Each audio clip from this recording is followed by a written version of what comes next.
Welcome back to the Napoleonic Stacking Channel. I'm the Napoleonic Stacker, and in this video, we're going to ask the question, should you use a credit card to buy precious metals? Let's find out.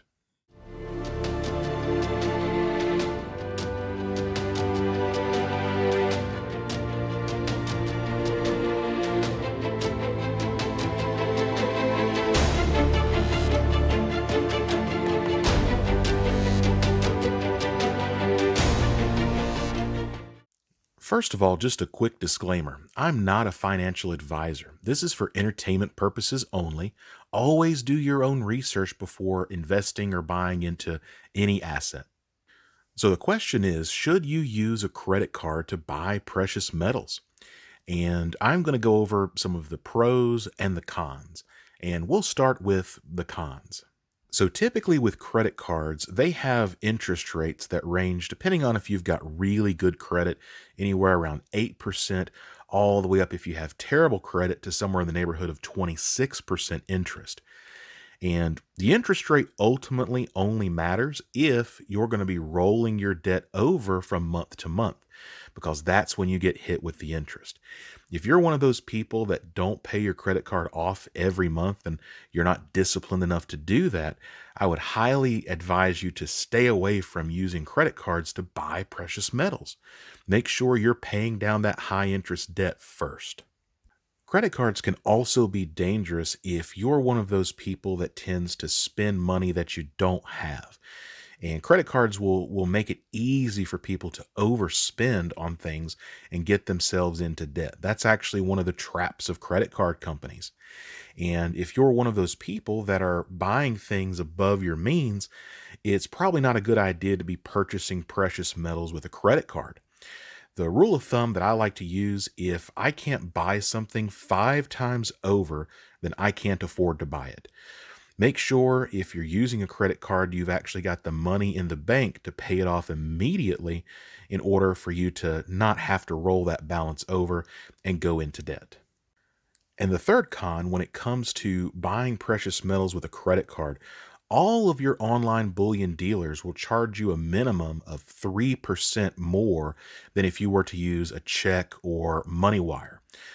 Even more expensive than using Bitcoin through the online bullion dealers. And the reason why is because the spread between the spot price and what they're actually charging for the bullion is so thin, typically speaking. And basically, with the credit cards, there's a charge, a fee that's actually attached whenever a bullion dealer accepts your credit card that they have to pay.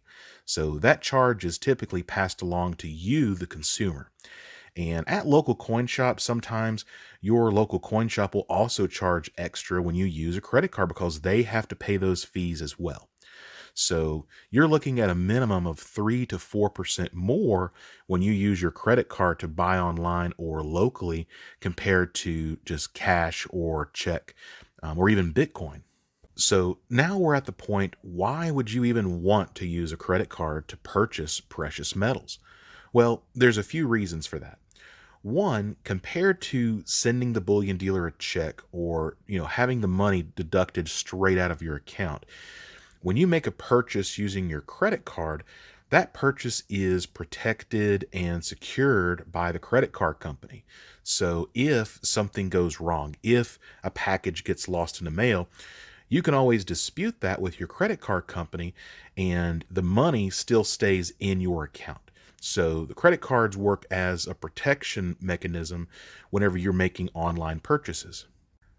Additionally, when you're using your credit card to buy from a bullion dealer online, typically that transaction is processed quicker and your order gets sent out faster because it's a rapid process when you use the credit card versus money wire or check. And the number one reason you might want to consider using a credit card to buy your precious metals is the rewards. So most credit card companies have a rewards program that either allots you cash back, air miles, or points. And over time, those can really add up to something pretty substantial. And for me, my strategy is I use a cash back strategy. And I have multiple credit cards that earn me different percentages on the things that I buy on everyday spend. And what I do is I take those rewards and I use them to redeem them in precious metals. So I put those reward dollars to work to be able to help build my gold and silver stack. And you might be someone that wants to use your rewards for air travel or for hotels or for something else. But the fact remains, the credit card rewards can certainly help to build your stack in a way that people using just the debit cards and checks and money orders or Bitcoin are missing out on. My personal strategy for the past 6 years has been to run all of my everyday spend through credit cards. And after I accumulate a certain amount of rewards or sign up bonuses or whatnot, I will use that credit card to purchase precious metals. And then I use those points to immediately redeem the credit to make those metals free.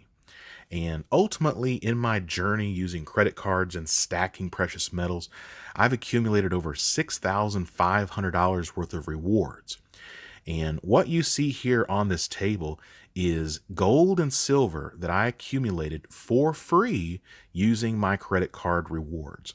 It breaks down to right around 160 ounces of silver and 1.25 ounces of gold. Now, this strategy only works if you're paying your credit card off every month.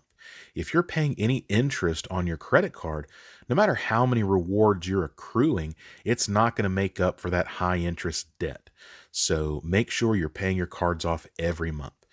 And this strategy may not be the best strategy for you. Everyone's situation's different. So tell me in the comments section, how do you like to buy precious metals? And what are your thoughts on using a credit card to buy gold and silver? And again, I want to thank everyone so much for watching. I greatly appreciate you all. And if you enjoyed this video, please give me a thumbs up, share with your friends, and subscribe. And until next time, Napoleonic Stacker, signing out.